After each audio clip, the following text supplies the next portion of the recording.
কিছুদিন পরে ভারত ভিসাতে বাধ্য হবে, আপনারা দেখে নিয়েন। আসসালামু আলাইকুম, আশা করি সবাই ভালো আছেন, আমিও ভালো আছি। আজকে কথা বলবো ভারত নিয়ে। তো আপনারা সবাই জানেন যে ভারত বাংলাদেশের এই মুহূর্তে যে সম্পর্ক বিরাজমান, তাতে ভিসা পাওয়াটা খুবই দুর্বিক্ষণ হয়ে গেছে। মানে ভিসা না পাওয়াই এখন একটা মানে বিশাল একটা কারণ হয়ে দাঁড়াইছে। বাংলাদেশের যারা ট্যুরিস্ট এবং মেডিকেল ভিসা প্রত্যাশী যারা আসছিলেন তারা কিন্তু অনেক সংকীর্ণ, কারণ বাংলাদেশ থেকে কিন্তু প্রচুর ট্যুরিস্ট কিন্তু ইন্ডিয়াতে আমাদের ভাই বেরাদাররা যেত ঘুরতে বিভিন্ন জায়গায়, যেমন মানালি, গ্যাংটক, সিকিম, তারপরে কাশ্মীর, তারপরে আপনার বিভিন্ন জায়গায় ভারতে কিন্তু প্রচুর পরিমাণে আপনার ট্যুরিস্ট স্পট আছে, যেটা গুণে শেষ করা যাবে না।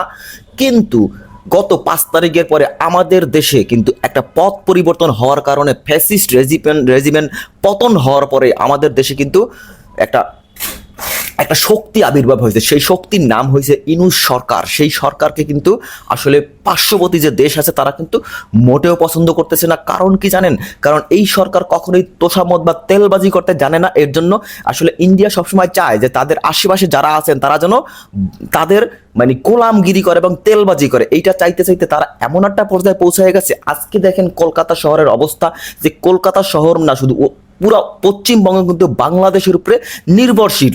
তাদের জানেন যে 50%-এর প্রায় 50%-এর কাছাকাছি কিন্তু একটা মানে জিডিপি বলেন আর যাই বলেন ইনকাম সোর্স কিন্তু বাংলাদেশের জনগণ থেকেই আসতো, বাংলাদেশের ট্যুরিস্ট থেকেই আসতো, বাংলাদেশের মেডিকেল খাত থেকেই কিন্তু আসতো। কিন্তু সেটা কিন্তু তারা এখন মিস করতেছে, হারে হারে টের পাইতেছে।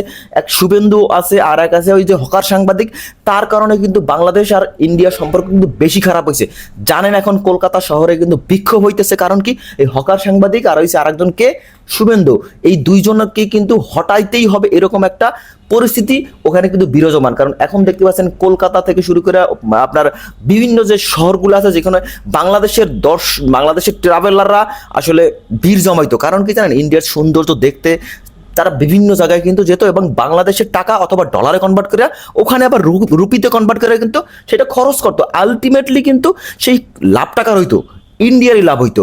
কিন্তু তারা কিন্তু এখন কিন্তু হারে হারে টের পাইতেছে। কারণ কি? কারণ কলকাতা শহরে কোনো বেচা কিনা নাই। জানেন এই ঈদ যে গেছে, ঈদে কিন্তু কলকাতা শহরে মানে সুই রাখার জায়গা হইতো না। আপনি কি ভাবছেন সেটা ইন্ডিয়ান ভাই? তার মধ্যে 80% এই বাঙালি ছিল যারা কলকাতা যাইয়া মার্কেট করতো, কারণ ওখানকার জিনিসপাতির দাম তুলনামূলক কম এবং ঘোরাও হয়ে যেত। দুইটা একসাথে করার জন্য কিন্তু সবাই ইন্ডিয়াতে যেত মার্কেট করতে। কিন্তু এইবার সেটা কিন্তু কোনোভাবেই হয়ে ওঠেনি, বুঝতে পারছেন? তো তারা এখন অতিষ্ঠ।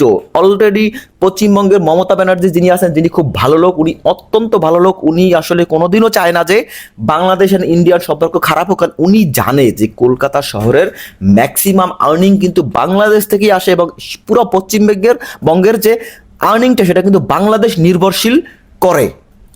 তাই এখন কিন্তু চিঠি দিতেছে, প্রচুর পরিমাণ চিঠি দিতেছে। কারণ কি জানেন? ব্যবসায়ীরা অলরেডি কিন্তু ব্যবসা বাণিজ্য বন্ধ করে দিতে বাধ্য হইতেছে। এতদিন যে ইনকাম করে রাখতে সেই জমানো টাকাও কিন্তু তাদের শেষ হয়ে আসছে। তার জন্য কিন্তু পশ্চিমবঙ্গের সরকারের কাছে চিঠি দিচ্ছে এবং অসংখ্য মানুষ কিন্তু চিঠি দিচ্ছে। সেই চিঠি কিন্তু দিল্লিতে পৌঁছাবে। আপনারা অবশ্যই জানেন দিল্লিতে পৌঁছাবে। আর দিল্লি যখন এটা অনুধাবন করতে পারবে যে কলকাতার মানুষের কি একটা অবস্থা, এই একটা হিন্দু মুসলমানের একটা দাঙ্গা বাজাই একটা মানে পরস্পর বিরোধী একটা কাজ করে কিন্তু তাদের কোনো লাভ হবে না, সেটা কিন্তু তারা বুঝে গেছে, বুঝে যাবে। বুঝতে পারছেন? আপনারা বেশি দিন না, কিছুদিন ওয়েট করেন, তারা বিষয়টাতে বাধ্য হবে। যদি বাধ্য হয়েই যাবে, কারণ কি এক সময় দেখবেন এই যেরকম আপনার তাদের পাশের একটা কান্ট্রি, তাদের সাথে কিন্তু গত 1 বছর আগে কিন্তু একটা গ্যাঞ্জাম হয়েছিল। তো তারপরে কিন্তু তারা চীনের দিকে ঝুঁকে গেছিল, ঠিক আছে? তো তাদের কিন্তু আলটিমেটলি লস হয়েছে, কারণ ইন্ডিয়ারই লস হয়েছে। তো এটা ইন্ডিয়া অনুধাবন যদি করে যে না, আমরা বাংলাদেশকে আগলায় রাখবো, কারণ বাংলাদেশ ছোট দেশ, আমরা আগলায় রাখবো, কিন্তু স্বার্থ তাদের সাথে করবো না, উল্টা স্বার্থহীন আমরা হব। কারণ কি? আমরা এমন একটা পর্যায়ে দাঁড়াই আছি, ঠিক আছে? আমরা চাইলেই কিন্তু বহির্বিশ্বের বিভিন্ন দেশ থেকে আমরা সবকিছুই করতে পারি। কারণ বর্তমান বিশ্বে এত আধুনিক যে আপনি পাশের দেশ কিছুই না দিলে আমার কিছুই হবে না। কারণ কি? আমি একটা মেইলে কয়েক সেকেন্ডের মধ্যে আমি আমেরিকা পৌঁছে যেতে পারি, একটা কলে কয়েকটা সেকেন্ডের মধ্যে আমি ফিনল্যান্ডে পৌঁছায় যাইতে পারি। এই বর্তমান সিচুয়েশনে আবার ইউনুস সরকারের যে একটা মানে ফেস ভ্যালু, সেটা যদি ইউজ করে তাহলে কিন্তু ইন্ডিয়া আমাদের কোনো কাজেই দরকার হবে না। শুধুমাত্র বর্ডারে পানি ফেলা ছাড়া কোনো কাজেও দরকার হবে না। আমি কিন্তু না, আমি এটাও চিন্তা করি যে না, ইন্ডিয়া আমাদের পাশের ভাই বন্ধু, তারা আমাদের প্রতিবেশী, প্রতিবেশী আমাদের সবসময় কাজে লাগবে। তো সবসময় কাজে লাগবে যেহেতু আমরা চাই ইন্ডিয়ার সাথে আমাদের ভালো সম্পর্ক হোক, সবসময় চাই, সেটা তারা, আমার মনে হয় সেটা অনুধাবন করতে পারছে। হয়তো বা কয়েকদিন পরে আমরা ঘোষণা এরকমও পেতে পারি যে আমাদের ভিসাগুলো তারা খুলে দিতেছে কিছু শর্ত সাপেক্ষে, কারণ তাদের একটা মান সম্মান তো আছে না। তো মান সম্মান অনুযায়ী তারা কিন্তু বলবে শর্ত সাপেক্ষে আমরা ভিসাটা খুলে দিলাম।